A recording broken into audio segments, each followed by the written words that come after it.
estamos en este Salmo 22, como ya se podrán haber percatado, no estamos siguiendo un orden de todos los salmos, estamos viendo los salmos más sobresalientes, vamos a decir. En muchos casos se repite más o menos el esquema en los salmos.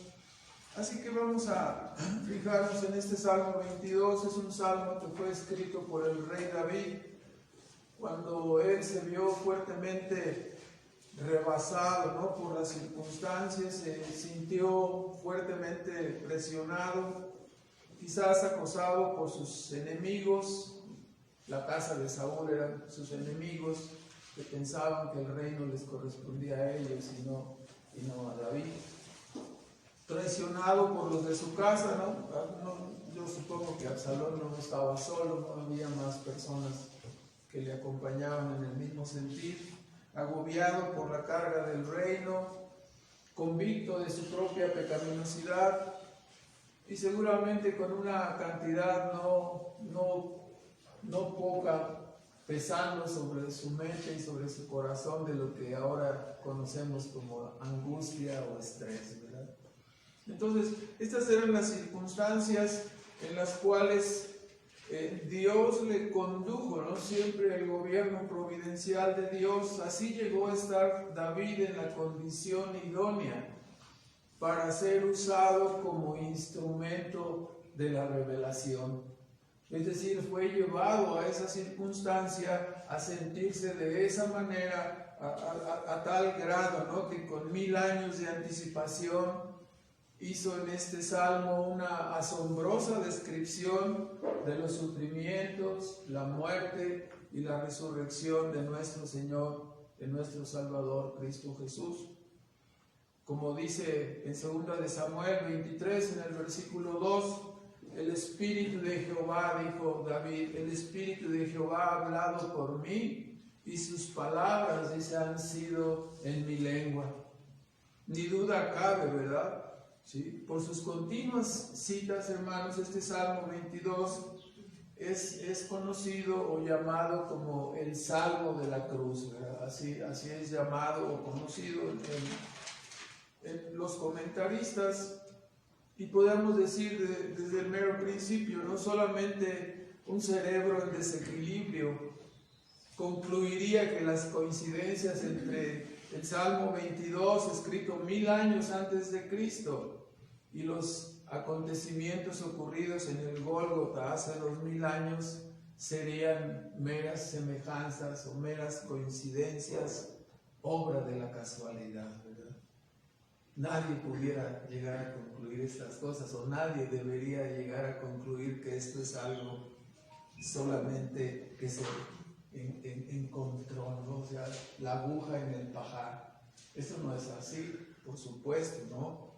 Más bien, todas estas cosas que son reveladas aquí, o sea, que un hombre escriba 1000 años antes de Cristo y después de esos 1000 años otra persona, ¿no?, cumpla exactamente todas las cosas que fueron allí señaladas. Más bien, estas coincidencias, estas semejanzas constituyen una prueba irrefutable de la veracidad de la profecía bíblica, ¿verdad? Una prueba irrefutable también de que las Escrituras fueron inspiradas por el Divino Espíritu Santo de Dios. Una prueba irrefutable de que hay alguien que está sentado en el trono, dirigiendo y gobernando cada circunstancia de este mundo, ¿no? Cuando uno se fija, echaron suerte sobre mis ropas, ¿no? Cuando uno dice, mirarán al que traspasaron, horadaron mis manos y mis pies, hermanos, esto no puede ser una coincidencia, ¿no? Esto es algo gobernado y dirigido. Vienen a nuestra mente las palabras dichas registradas, ¿no?, por Lucas en el libro de los Hechos, en el capítulo 4 y en el versículo 23, si mal no recuerdo, ¿no? Se unieron contra tu santo Hijo Jesús, Herodes y Poncio Pilato, y tu pueblo Israel y los gentiles, para hacer cuanto tu mano antes había determinado que sucediese. Sin lugar a dudas está en el trono, ¿no? Entonces este es el Salmo de la cruz. Ahora, notemos también en esta introducción las palabras que están en la versión 60, Ajelet Sahar, están al inicio del Salmo. En la versión antigua no aparecen, solamente están registradas aquí en la versión 60. Estas palabras significan el siervo de la mañana. Aunque hay muchas, sobre todo los puntos, hay controversias en los significados, en las traducciones, pero la mayoría de los especialistas están de acuerdo, ¿no? Que estas palabras significan el siervo de la mañana. Y este salmo no solo es conocido como el Salmo de la cruz, sino que es conocido también como el Salmo del siervo de la mañana. Los siervos acostumbran a ir por las mañanas a beber el agua, ¿no? Cuando están todo en calma, todo en paz. Sin embargo, nos damos cuenta de cuál es este siervo. Este siervo, según Cantares, en el libro de Cantares, este libro tan pocas veces usado, ¿no? Pero sí entendido en parte, 8:14. ¿Quién es ese siervo? Dice, huye, amado mío, y sé semejante al gamo o al cervatillo, dice, sobre las montañas de los aromas, sobre las montañas de Betel, dice en la versión 60, creo. Y nos dice también en Cantares 2, este libro fue escrito, ¿no?, hablando de los amoríos entre Salomón y la Sunamita, ¿verdad? ¿Recuerdan ustedes? Y figurativamente nos hablan del amor entre Cristo y su iglesia. También nos dice ahí en Cantares 2:8, dice, la voz de mi amado, he aquí él viene, saltando sobre los montes, brincando sobre los collados. Mi amado, dice la Sunamita, es semejante al gamo o al cabrito de los siervos. Y también dice en el versículo 17, hasta que apunte el día y huyan las sombras, tórnate, amado mío, sé semejante al gamo o al cabrito de los siervos sobre los montes de Betel. Todas estas palabras entonces figurativamente nos hablan del amor de Cristo y su iglesia.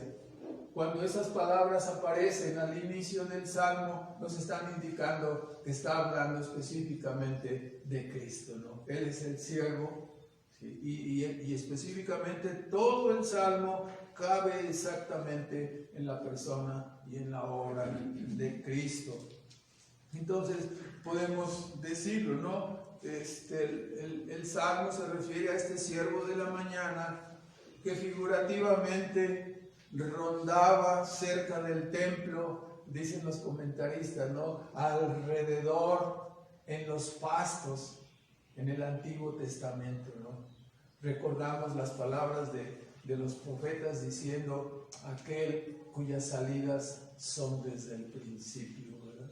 Y todo el Antiguo Testamento está marcado y señalado hacia la persona y la obra de Cristo. Entonces este siervo rondaba cerca del templo, ¿no?, cerca del lugar donde había de ser 1000 años después levantado y crucificado en su obra sustitutiva en pro de su pueblo escogido.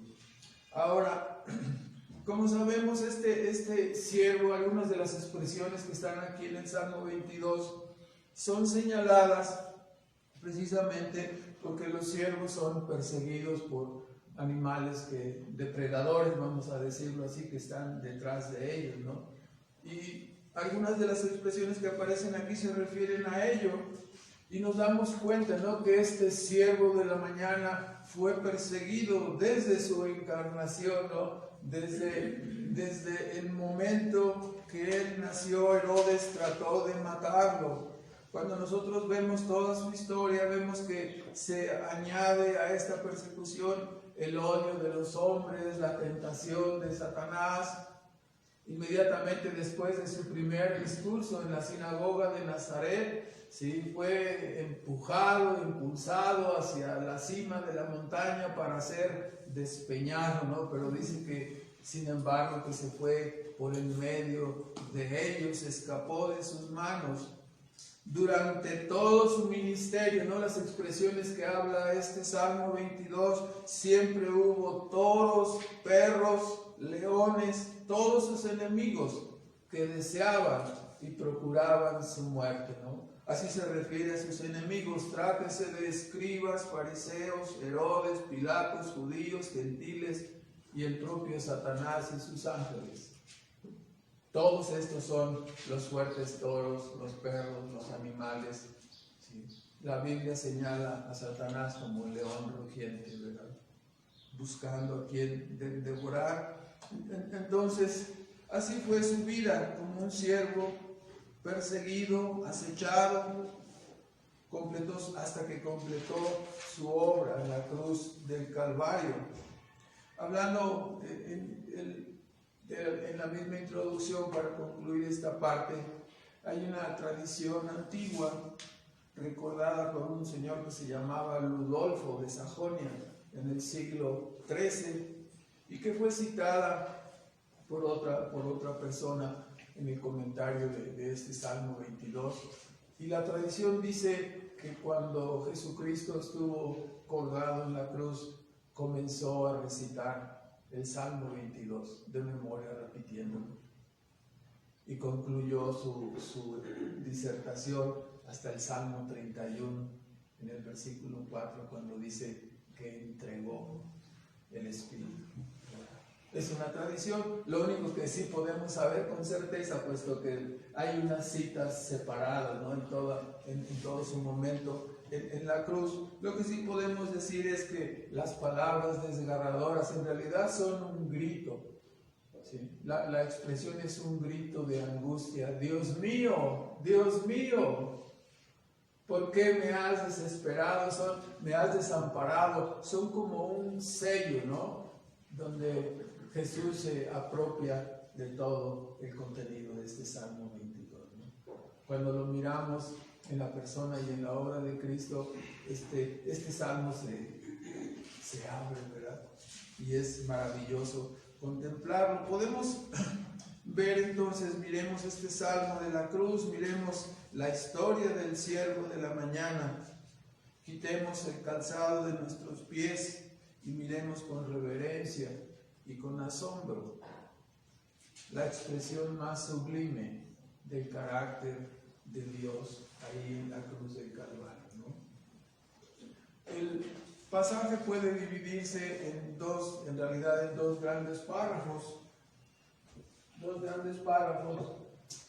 que pudieran constituirse desde el versículo 1 hasta el versículo 31. Estamos hablando del Salmo 22, versículo 1 al 21, y su segunda parte en el capítulo 22 hasta el 31. En la primera parte observamos su oración como un lamento, como una angustia. Es un largo lamento, y es un lamento basado en una relación de pacto, ¿no? Aplicado a David, nosotros podemos escuchar las expresiones en el Salmo 22, cuando dice Dios mío, ¿no? O sea, hablando en la persona solamente de David, miramos, ¿no? David era un israelita, ¿no? Dios se reveló al pueblo de Israel, no se reveló a ninguna otra nación. En ti esperaron nuestros padres, Israel espera en ti. Tú habitas en medio de la casa de Israel, en medio de sus alabanzas. Entonces, es una palabra que nos está mostrando ahí cómo la oración está hecha en base a una relación de pacto. Cuando miramos ahí en Israel, ¿no? Cuando miramos en la persona de Cristo, Entonces miramos otro pacto, ¿no? Otro pacto más amplio, otro pacto realizado antes de la fundación del mundo, que los especialistas llaman el pacto de redención, lo hecho en la eternidad entre el Padre, el Hijo y el Espíritu Santo, ¿no? Entonces, como quiera que miremos, así está el punto. Ahora, el lamento, este lamento en cuanto a la relación de pacto es descrito desde el versículo 1 hasta el versículo 10, 11. Y desde el versículo 11 hasta el 21 es la oración continúa, el lamento continúa, pero es en base a la inminencia del peligro que se viene sobre él, ¿no? Dice específicamente, si ustedes lo pueden mirar ahí, ahorita lo vamos a comentar brevemente. En el versículo 11 dice, no te alejes de mí. O sea, había dicho, Dios mío, ¿por qué me has desamparado? Ahora dice, no te alejes de mí, porque el peligro está aquí encima ya, ¿verdad? Y sabemos cuál era el peligro, ¿no? ¿Cuál era el peligro? Él estaba ya colgado, era el momento de llegar a la muerte, ¿no? Era el momento de llegar a la muerte. Ahora, entonces, y la segunda parte, desde el versículo 22 al 31, es una expresión de victoria, una expresión de triunfo, y donde comienza en el versículo, así se divide el Salmo 22, y comienza en el versículo 22, después de su muerte, y iniciando en el momento de su resurrección, ¿no? Anunciaré tu nombre a mis hermanos, y de ahí en adelante toda la historia en relación con Cristo y la predicación del Evangelio hasta el triunfo final y el gobierno, ¿no? Que es lo que vamos a comentar enseguida. Entonces nos ponemos en la primera parte, una oración de súplica, no en base a la relación del pacto, capítulo 22, versículo 1 hasta el versículo 10.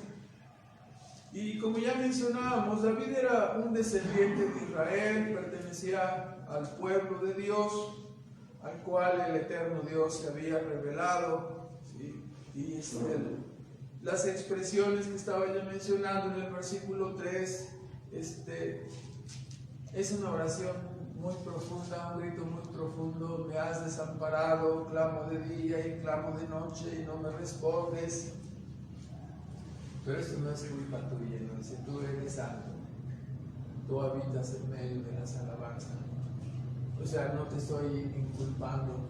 Sé que no hay ningún motivo extraño, sé que no hay ninguna causa, ninguna mala causa o una mala intención al no responder.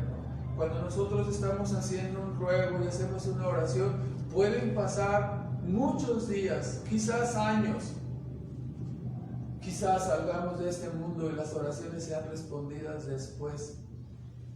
Y debemos mirar, ¿no? Dice, tú empero eres santo. No hay ninguna falla en el proyecto ni en el plan divino. Cuando nosotros nos percatamos, yo les he preguntado varias veces a lo largo de los años en las clases, hablando con los hermanos y diciendo, ¿quieres dirigir sabiendo que Dios es sabio, sabiendo que Dios es el Todopoderoso? ¿Quieres dirigir tu vida tú?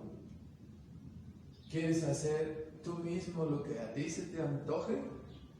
¿O prefieres encomendar tu vida al que es sabio, al que ha ordenado todas las cosas, cada detalle de este mundo, con su sabiduría, con su inteligencia? Y si nosotros lo meditamos un poco, hemos de decir, aquí está mi vida, tómala y yo voy a seguir. Eso es lo que hacemos. Cuando nosotros andamos en sus caminos, cuando estamos en comunión con Él, cuando seguimos sus mandamientos, estamos cumpliendo su elevado propósito, su eterno propósito acerca de nosotros. Nuestra vida no puede resultar mal si caminamos en la obediencia de estos mandamientos. Nuestra vida no puede ser sin propósito y sin fruto si vamos caminando en pos de este mandato de Dios. Acabaremos nuestra vida bien, ¿no? Aunque habrá tormentas y habrá momentos difíciles como los que estamos observando, ¿no? Aún el propio Hijo de Dios clamando y diciendo: estoy solo, estoy en la oscuridad, ¿qué sucede? Y grandemente confortado al final, ¿no?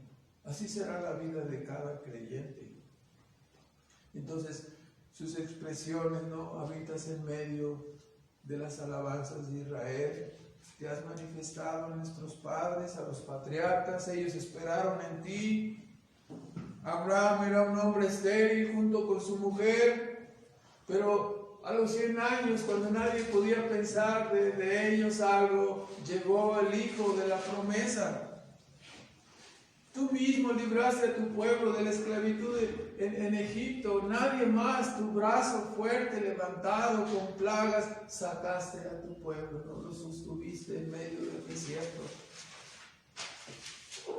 Y ahora David expresa en una forma más intensa que cuando veíamos en el Salmo 13, recuerda usted que decía: ¿hasta cuándo? 13, 1 y 2, me olvidarás para siempre. ¿Hasta cuándo esconderás tu rostro de mí? ¿Hasta cuándo será enaltecido mi enemigo? Ahora, más fuerte dice él: ¿por qué me has desamparado, Dios mío? ¿Por qué me has desamparado? Estos por qué los vamos a comentar un poco más adelante, ¿no? Pero todo esto nos hace recordar cuando nosotros mismos sentimos la pequeñez, la incapacidad para resolver un asunto, la impotencia de no poder más, esa sensación de haber llegado a la orilla y saber que nada más podemos hacer, sino solamente ¿qué? Esperar y encomendarnos a Dios. Sin embargo, esto es solo la sombra, porque aunque David se sentía así acorralado como un siervo perseguido, en realidad al mirar a la cruz y al ver al eterno Hijo de Dios y poner allí estas palabras en su boca, en sus labios moribundos, esto transforma toda la escena. El que está ahí colgado es el Hijo de Dios, el Todopoderoso. No es David, es el Todopoderoso quien dio testimonio con su palabra, con sus prodigios y milagros, que hablaba, como decían los que escuchaban, con autoridad y no como los escribas y los fariseos. Es el que levantó a los enfermos, el que sanó a los ciegos, el que trajo a la vida a los muertos. Y ahora ahí está, en un grito desesperado, diciendo: Dios mío, ¿por qué me has desamparado? ¿Acaso era la culpa de Dios? Y la respuesta es que no, claro que no, Dios nunca tiene la culpa. Tú, empero, eres santo.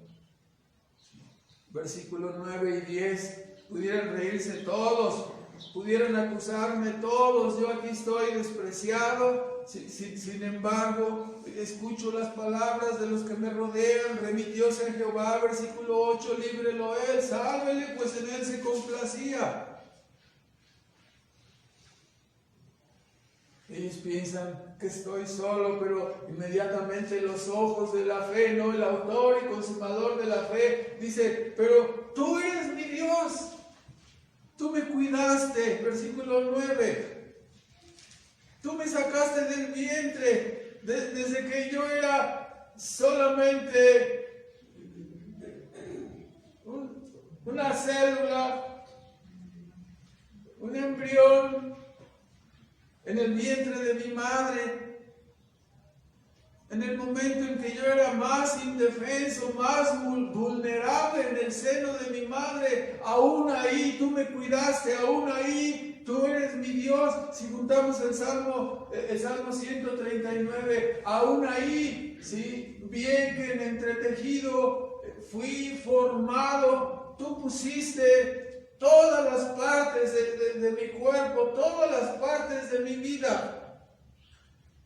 Desde el seno de mi madre, tú eres mi Dios. Ya era yo perseguido, mis padres estaban huyendo y buscaban mi vida. Yo no podía defenderme como un bebé, pero tú eras mi Dios y tú me guardaste. Tú eres santo, no puedes hacer nada contrario a la justicia. ¿Acaso tendrían razón sus enemigos que si bueno, confío en él, pues que Dios le libre? Era una murmuración, un sarcasmo horrible, ¿no? Un rencor tremendo. Así se burlaron. Dice en Mateo 27, 43. Sin perder ahí el Salmo, vea, en Mateo 27, en el versículo 43. Las palabras de los ancianos, de los sacerdotes, de los escribas, de los fariseos. Dice el versículo 41, los príncipes de los sacerdotes escarneciéndole con los escribas y fariseos y los ancianos decían, a otro salvó, no se puede salvar a sí mismo, si es el rey que desciende ahora de la cruz y creeremos en él. Estaban mintiendo, confió en Dios, aquí están las palabras, líbrele ahora si le quiere, porque ha dicho, soy hijo de Dios, no confío en él, que él le libre. Tremendo, ¿no? Así se burlaron. Mas su grito desesperado es desgarrador, ¿no? ¿Por qué me has abandonado? Si uno preguntara en ese momento, ¿qué sientes, Jesús? ¿Cómo te sientes ahí? ¿Qué sientes? Y la respuesta está en el versículo 5, 22, versículo 6, dice, ¿cómo me siento? ¿Quieres saber cómo me siento? Soy gusano y no hombre, oprobio de los hombres, desechado del pueblo, así me siento. Es la respuesta, ni siquiera llego a la condición del hombre más miserable, soy un gusano que alguien pisa y aplasta. Podemos mirar aquí el más alto grado de sumisión. Era el Hijo de Dios encarnado y fue tratado de la forma más vil. Está completamente identificado, ¿no?, con el siervo sufriente de Isaías 53. Isaías 53, 3, ¿no? Dice, varón de dolores, experimentado en quebranto, dice, como que escondimos el rostro de él. Le vimos, fue menospreciado, no le estimamos. Dios apartó su rostro de él y su pueblo no le reconoció. ¿Cómo me siento? Impotente, pisoteado por todos, indefenso, pasivo ante todo el menosprecio. Esta sería algo de la respuesta a la pregunta, ¿qué se siente ser Dios y ser crucificado, ¿no? Sin embargo, hemos de decir, ¿no? Tal, él vino, ¿no? Dice, aquí yo he puesto mi rey en Sion. Como está escrito del rollo del libro, en el rollo del libro, aquí vengo, Dios, no para hacer mi voluntad, sino para hacer tu voluntad.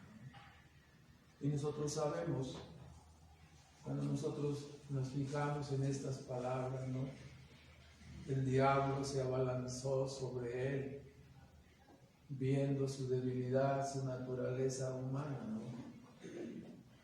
Es algo muy parecido a cuando el anzuelo se coloca el gusano en el anzuelo.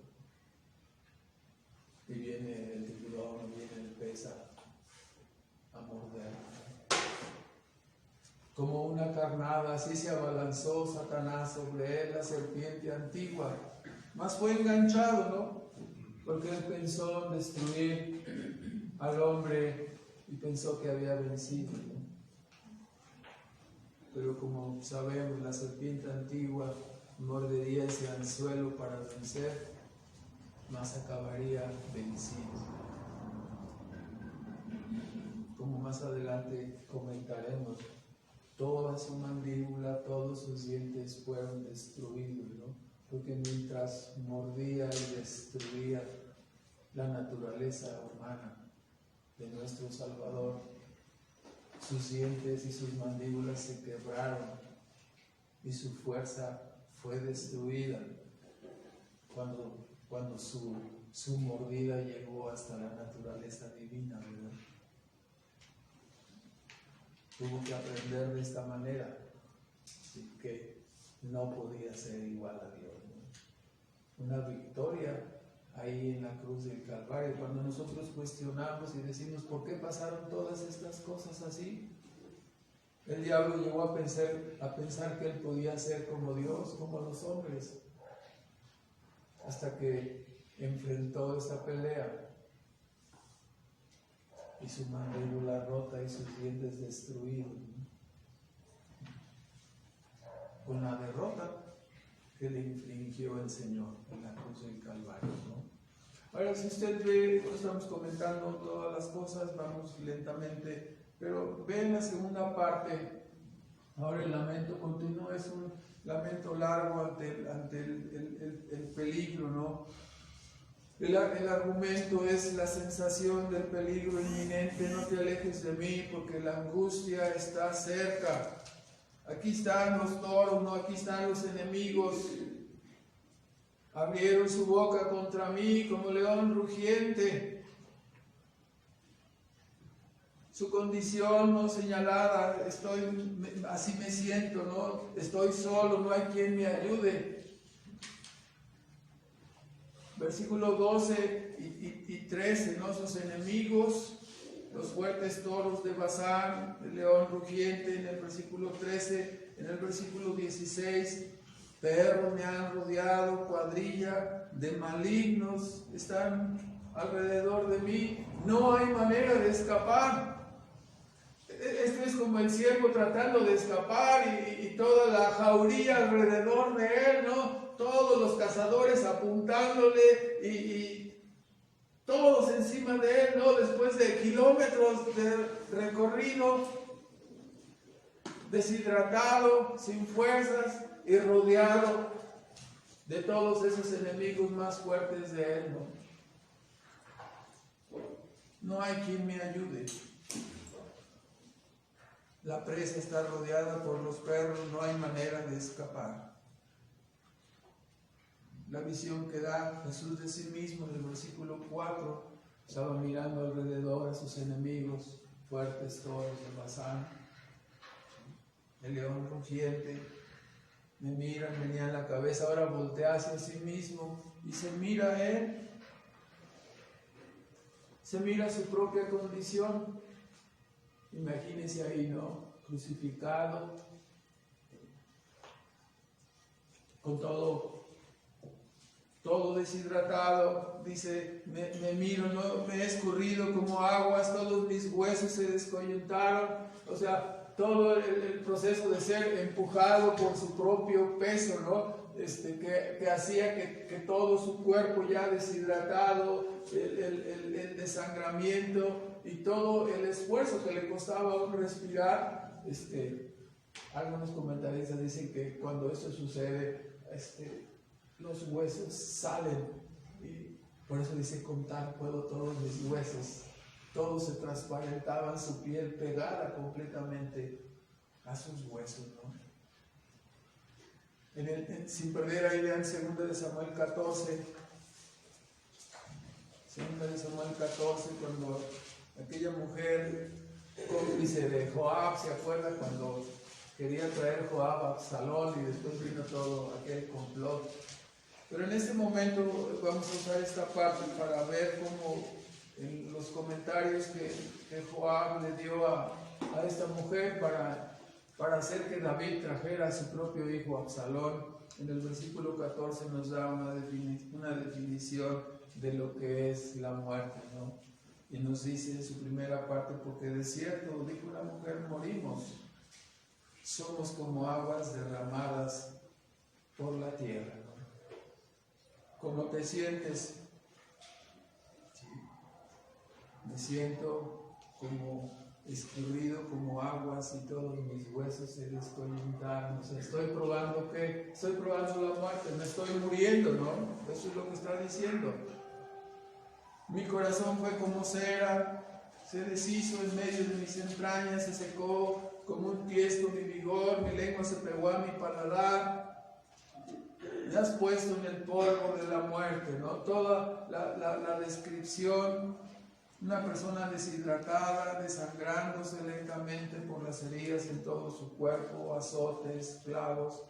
Cuando hablábamos de la crucifixión en la serie de Mateo, veíamos, ¿no?, como el comentario de cómo los romanos mejoraron la práctica que se hacía en Medio Oriente acerca de la crucifixión, ¿no?, aumentándola con el castigo de los latigazos antes de la crucifixión para aumentar el sufrimiento de los que parecían normalmente maleantes, personas que no merecían vivir y que la tierra era manchada con ellos, ¿no? Entonces, así copiaron eso y aún sublimaron más ese tratamiento de sufrimiento, agregando que fueran azotados no solamente antes de la crucifixión, sino durante todo el trayecto hasta llegar al lugar de la crucifixión. Entonces, azotes, clavos, espinas. Su vigor está terminándose.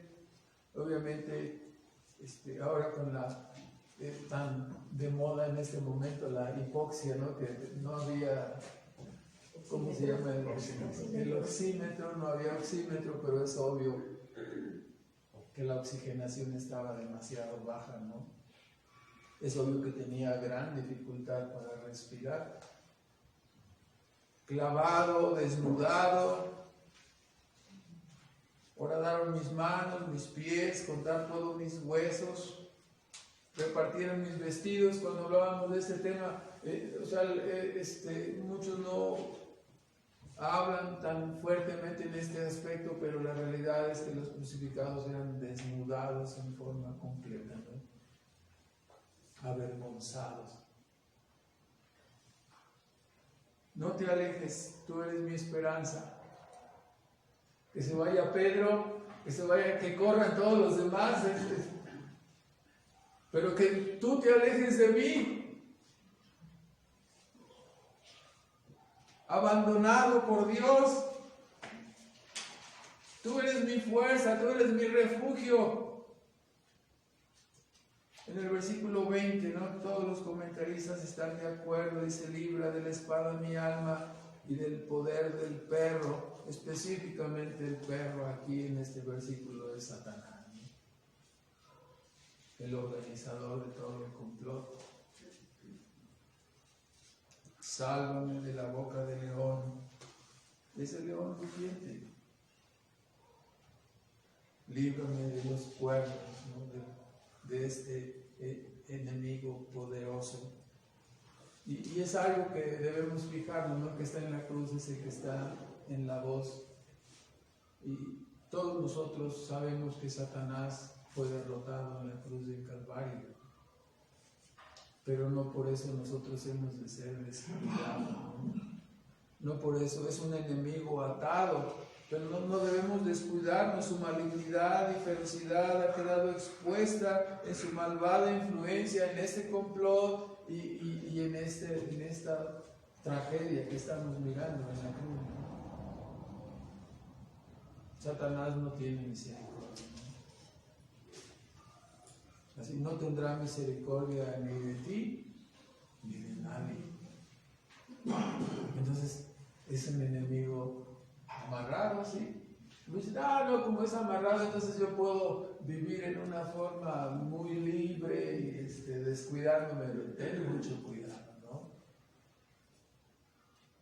Ahora, hablando un poco de la respuesta a los porqués, vea usted, o sea, ¿qué es lo que está sucediendo? Dios está abandonando a su Hijo. El corazón del Evangelio está aquí. ¿Por qué abandonó a su Hijo? ¿Era malo? ¿Era pecador? No, era santo y justo. Sin embargo, en el momento de cargar el pecado, en el momento de estar en la cruz, Él hizo una transacción planeada desde antes de la fundación del mundo, profetizada en la Escritura, ¿no? Y ahí en Isaías 53, a partir del versículo 4, vemos esta transacción. ¿Por qué fue abandonado? ¿Por qué no fue socorrido?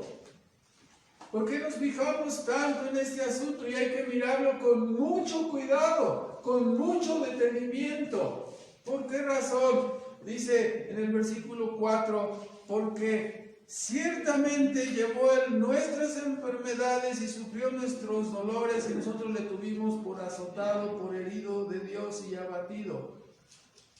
Los pecados que Él estaba cargando no eran de Él. Los hizo suyos por imputación. Recibió los pecados de todos aquellos por los cuales Él vino a morir, para redimir, para agotar la culpa, para agotar el infierno y la ira que esos pecados merecían. Los tomó sobre Él, para que todos los que creemos en Él fuéramos libres de esa culpa y de esa condenación. Esa fue la transacción que se estaba realizando. Herido fue por nuestras rebeliones y molido por nuestros pecados. Cuando la Escritura dice en el Nuevo Testamento que se oscureció la tierra, ¿no? 3 horas. Hubo tinieblas. No había lámparas, reflectores, ni todo lo que tenemos, ni todas las comodidades. Nadie traía celular ahí con su lámpara para estar mirando qué estaba pasando. Nadie vio exactamente. ¿Sí? El hecho es que tembló la tierra. El hecho es que la ira del Dios Altísimo se descargó sobre la persona que estaba en la cruz del Calvario, y la expresión profética más adecuada es: molido fue por nuestros pecados. Molido.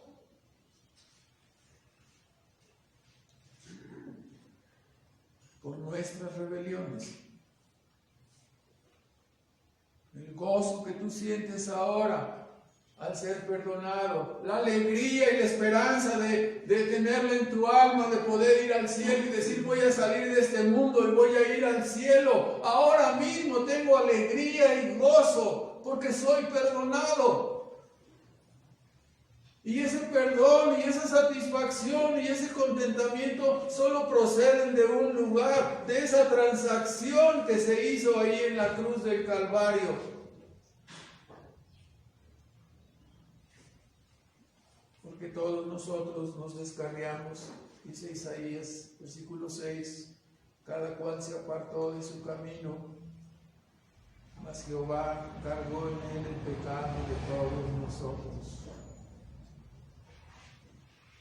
Angustiado él y afligido, no abrió su boca. Fue un cordero de sacrificio.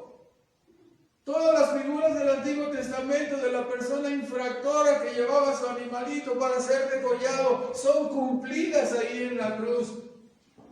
Nosotros llevamos a Cristo,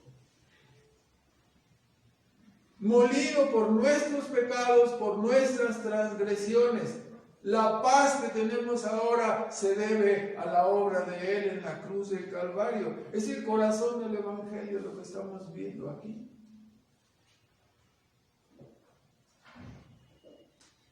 De la cárcel y del juicio fue quitado, su generación, ¿quién la contará? Cortado fue de la tierra de los vivientes, y lo vuelve a repetir: por la rebelión de mi pueblo fue herido. Por su pueblo, por sus hijos. Hay personas que creen que Cristo murió por todo el mundo, ¿no? Es por su pueblo. por sus hijos, por todos los que creemos en Él. Ni uno más está incluido. Los que Dios escogió desde antes de la fundación del mundo. Aunque nunca hizo maldad, versículo 9, ni hubo engaño en su boca, con todo. ¿Quién es el autor de esto? Dice: Jehová quiso quebrantarlo, sujetándole a padecimiento. Cuando nosotros decimos, ¿por qué sucedieron estas cosas? Después de esta obra, dice: vivirá por largos días y la voluntad de Jehová será en su mano prosperada. Entonces nosotros vemos que este pacto de redención hecho en la eternidad entre el Padre, el Hijo y el Espíritu Santo fue cumplido. El Padre entregó a su Hijo. El Hijo vino voluntariamente y sustituyó a todos los escogidos para comprar una redención para ellos. Ahora el Espíritu Santo está llamando a través de la palabra a cada uno de estos escogidos para que vengan y crean en Cristo Jesús y sean salvados. Entonces, la separación y el abandono de Dios hacia su Hijo se debió a que Cristo tomó sobre sí mismo la carga y la condenación del pecado. Hubo una sustitución ahí. Cristo padeció en sí mismo la separación eterna, la ira de Dios sobre el pecado. O sea, Cristo vivió el infierno ahí en la cruz, ¿no? Padeció la ira eterna. Las palabras tienen gran significado, ¿no? Cuando aquel hombre, el rico y Lázaro, se acuerda que aquel hombre rico fue enviado a los tormentos, y que era lo que decía: tengo sed, manda a Lázaro con una gota de agua. ¿Y cuál fue la exclamación que Cristo hizo en la cruz? Muchos dicen y no entienden, ¿no? No, es que tuvo que bajar a fuerzas al infierno. Tuvo que bajar al infierno, Él sufrió la ira en la cruz del Calvario. Dijo exactamente unas palabras sin significado: ¿tengo sed? No. Estaba padeciendo la ira eterna, ¿no? ¿Qué es la más terrible de las circunstancias de un hombre? La separación de Dios. Ahí está la ira, ahí está el rechazo, el aborrecimiento. Estaba probando la ira completa y estaba tragando toda la ira que nuestros pecados merecían. Hay personas que tienen una idea bastante equivocada acerca de Dios, como diciendo: no va a condenar a mi abuelita apenas puede caminar y apenas... Y tienen una idea de la santidad, la justicia y la ira de Dios totalmente equivocada, ¿no? Aquí está Dios descargando toda su ira. ¿Sobre quién? ¿Quién era la persona que estaba en la cruz? Su propio Hijo. A través de la obra de Cristo, Él tenía el propósito, ¿no?, de salvar y redimir.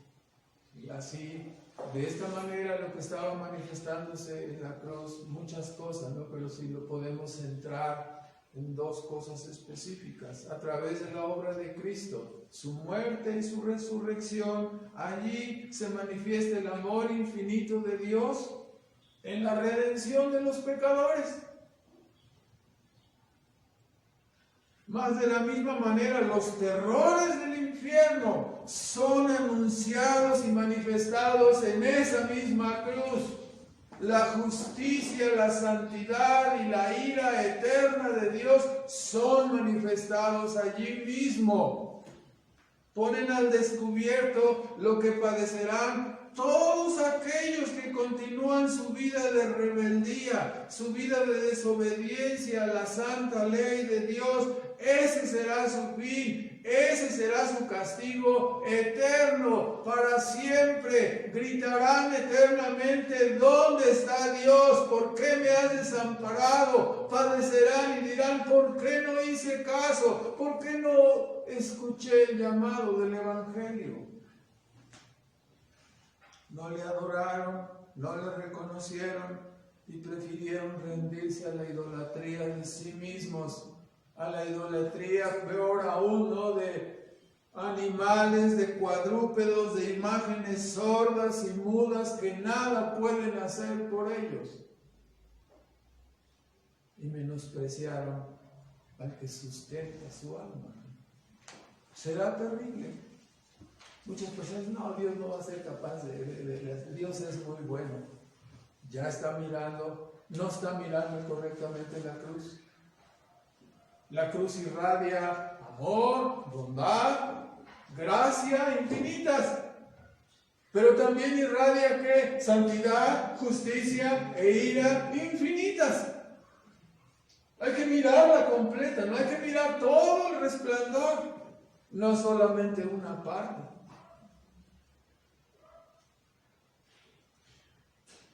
En el Salmo 22, volvemos a la segunda parte comentándola brevemente. Desde el versículo 22 hasta el versículo 31, vemos lo que correspondería a la resurrección de Cristo y hasta la extensión y la predicación del Evangelio. Ustedes pueden ver, cuando dice en el versículo 22, anunciaré tu nombre a mis hermanos, está haciendo una cita, ¿no?, de aquella frase dicha por Cristo en Juan 20, 17, cuando María se acercó a él y dijo, ve y diles a mis hermanos, ¿no? Nos vemos en Galilea. Estas son las primeras palabras dichas después de la resurrección. Y están aquí registradas, ¿no? Anunciaré tu nombre a mis hermanos en medio de la congregación. Y después viene todo el desglose, ¿no? La transición en este salmo está aquí, de la tempestad en la cruz a la victoria de Cristo en la resurrección. Así Cristo se presentó con su pueblo y apareció resucitado hasta que ascendió delante de ellos, ¿no?, triunfante, resucitado, y ahora será proclamado hasta el final de los tiempos. Usted puede leer en ese sentido desde el versículo 22, los que teméis a Jehová, alabarle, glorificarle, temed de él, simiente toda de Israel. Claro, aquí es el Israel de Dios, porque no menospreció ni abominó la aflicción del pobre, ni de él escondió su rostro, sino que cuando clamó a él, le oyó. De ti será mi alabanza en la congregación. ¿Sí? Aquí hay varias cosas, entre ellas podemos mirar el triple oficio de Cristo, ¿no?, anunciando la verdad como profeta. A partir del versículo 22, podemos ver en el versículo 25, donde dice, mis votos pagaré, ¿no?, como si fuera un sacerdote, ¿sí?, que llevó su sangre directamente, ¿no?, delante de la presencia de Dios, como un mediador entre Dios y los hombres. Y después nos habla, ¿no?, dice a partir de en adelante, en el versículo 28, dice, porque de Jehová es el reino y él se enseñoreará de las gentes. Adorarán todos los poderosos, le adorarán los poderosos de la tierra, se postrarán delante de él todos, sin excepción alguna, los más poderosos y los menos poderosos. ¿Sí? La traducción está un poco difícil ahí en la segunda parte del versículo 29, pero se refiere, porque nadie puede conservar la vida de su propia alma, nadie. Entonces, la traducción es, los más poderosos se doblarán ante él y los menos poderosos se doblarán delante de él también. La posteridad les servirá y vendrán y anunciarán al pueblo que aún no nace, ¿no?, la justicia, y se proclamará. Estamos viendo no solamente el triunfo de Cristo en la resurrección, sino la extensión del Evangelio a todas las naciones. Esto es lo que tiene el Salmo 22, ¿no? Muchos detalles. En el versículo 26 dice, alabarán a Jehová los que le buscan. Y note esa frase, ¿no?, vivirá vuestro corazón. ¿Cuánto tiempo? Para siempre. La redención eterna es la que Dios ha comprado para sus hijos. Para siempre. Una felicidad eterna. Somos triunfadores en Él, estamos unidos con Él en su muerte y en su resurrección. La victoria de Cristo aquí en la cruz del Calvario es nuestra victoria.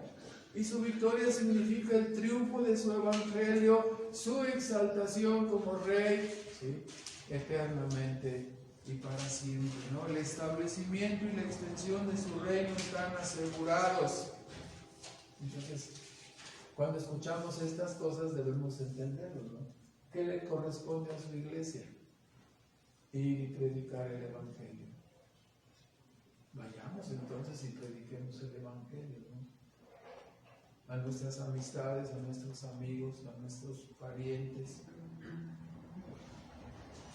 Todos los escogidos vendrán. Vamos a terminar con algunos comentarios. En primer lugar, hermanos, el camino ha sido trazado por nuestro Señor. O sea, toda esa idea del evangelio del progreso y del evangelio de puras bendiciones es solo chatarra, ¿verdad? Vamos a seguir en pos de Él, en la humillación y en el camino sinuoso, más debemos entenderlo. Nos está reservada una exaltación. ¿Para cuándo? ¿Para este mundo? Hay muchos que la quieren aquí.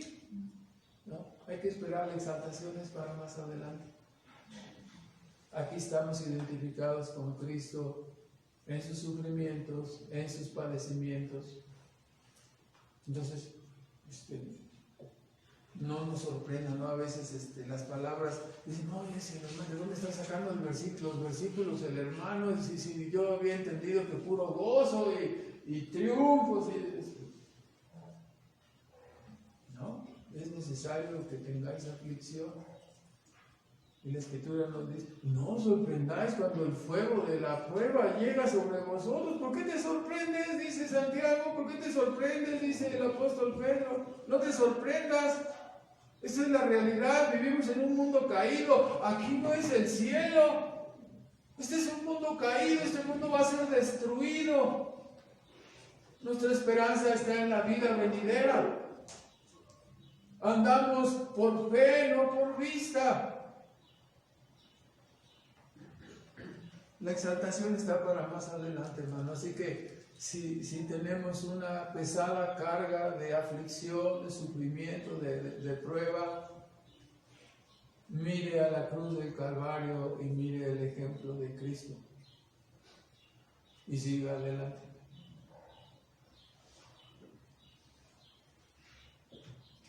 Porque Cristo sufrió el desamparo. Nosotros no seremos abandonados jamás. ¿Me explico? Jamás. Seremos preservados hasta el final. En segundo lugar, mirando la humillación extrema, las angustias, las aflicciones de nuestro Señor, nos preguntamos ahora, ¿qué tan terribles e insoportables pueden ser nuestras cargas? Tendremos razón cuando decimos, me quiero morir. ¿Ah, sí? ¿Por qué? Es que traigo un callo lastimándome.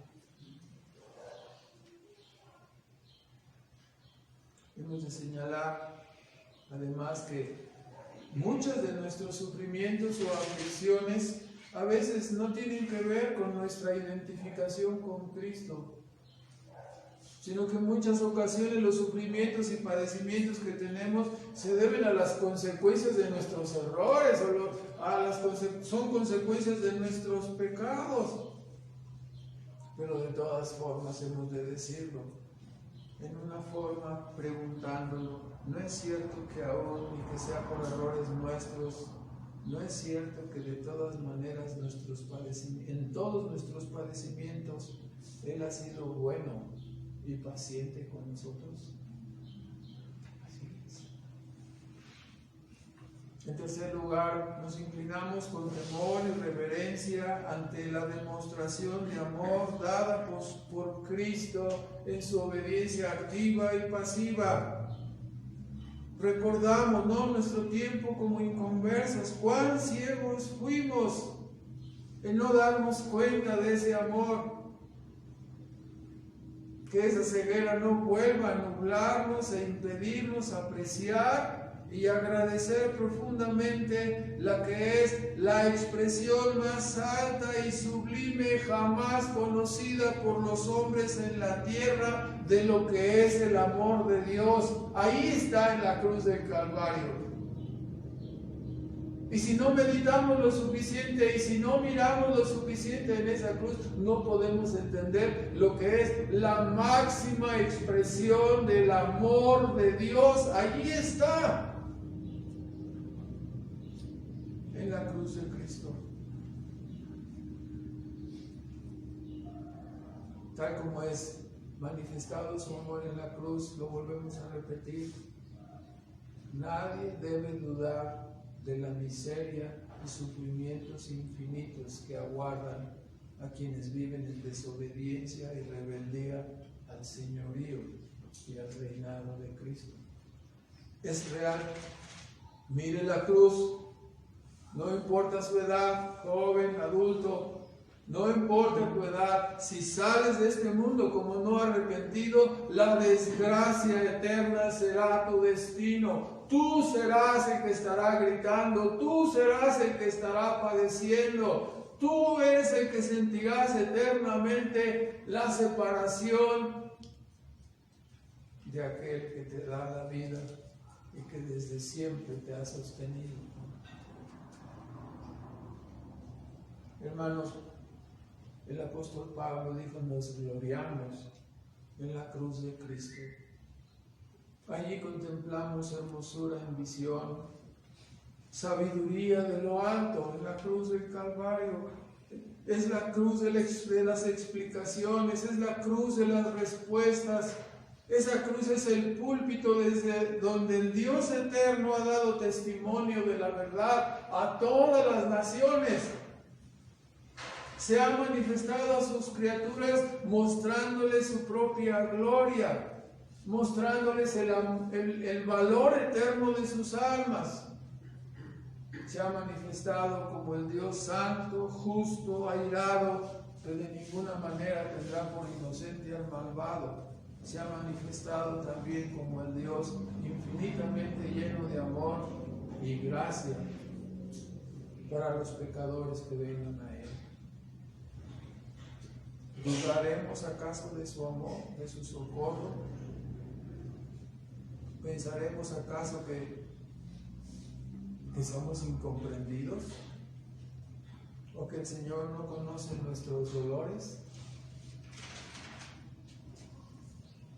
Nos gloriamos en la cruz de Cristo.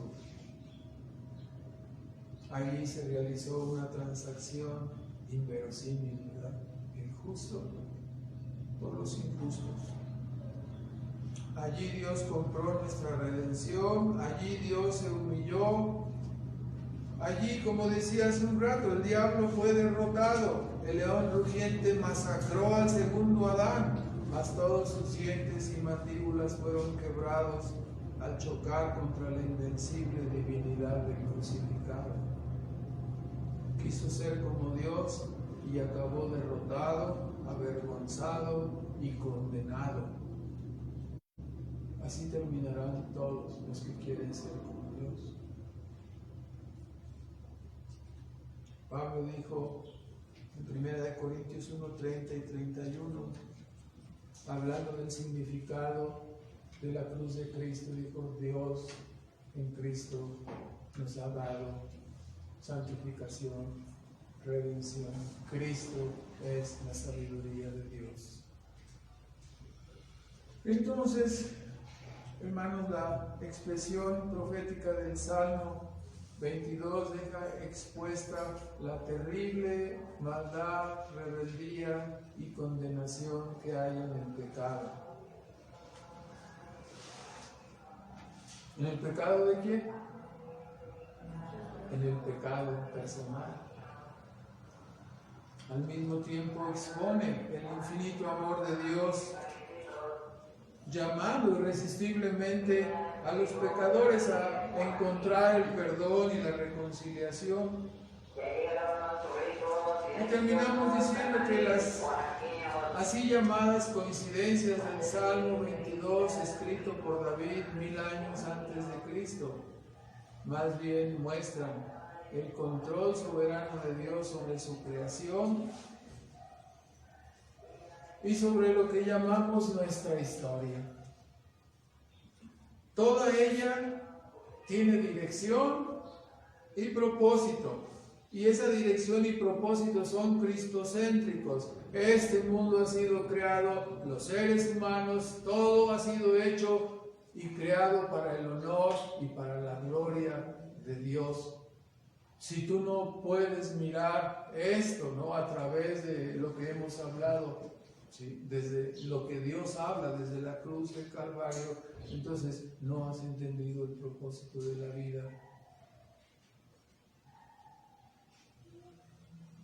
Estamos, por lo tanto, firmes en la roca, en las manos de este Dios todopoderoso. Podemos estar ciertos, ¿no? Su palabra es la verdad. Podemos estar arraigados y sobreedificados en esta gran verdad que Dios nos ha dado a través de su palabra. Y en esta gran doctrina que Dios nos enseña en la cruz de Cristo, ¿no? Toda su gracia, todo su amor y también toda su santidad, su justicia y su vida. Oremos, hermanos, por favor. Nuestro Padre Celestial, rogamos que tu palabra obre, que siga redarguyendo nuestras mentes y corazones, y que nos ayude a recargarnos plenamente y completamente en la persona y en la obra de tu Hijo. Señor, ahí descansa nuestro consuelo, nuestra salvación. No confiamos en nada de lo que hay en nuestras propias vidas, sino solamente en tu Hijo Jesucristo. Rogamos que tú conduzcas a los que están buscando esta salvación, les conduzcas a este lugar de refugio hermoso que tú nos has mostrado y a donde tú nos has resguardado, que es en la persona de tu Hijo Jesucristo.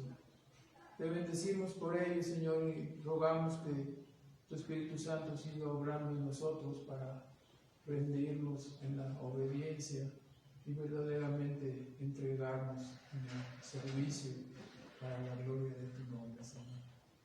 Es la única vida que tenemos y te pedimos que nos ayudes a mirarla y a usarla como es menester hacerlo para la gloria de tu nombre, Señor. Ayúdanos a ser buenos mayordomos tuyos, administradores de todo lo que tú has puesto en nuestras vidas, en nuestras capacidades. Y te pedimos que nos guíes hasta el final de nuestros caminos aquí, que preserves tu iglesia y que des honor y gloria, Padre, siempre al nombre glorioso de tu Hijo Jesucristo, nuestro Salvador. Te bendecimos y te damos las gracias, Señor. Amén.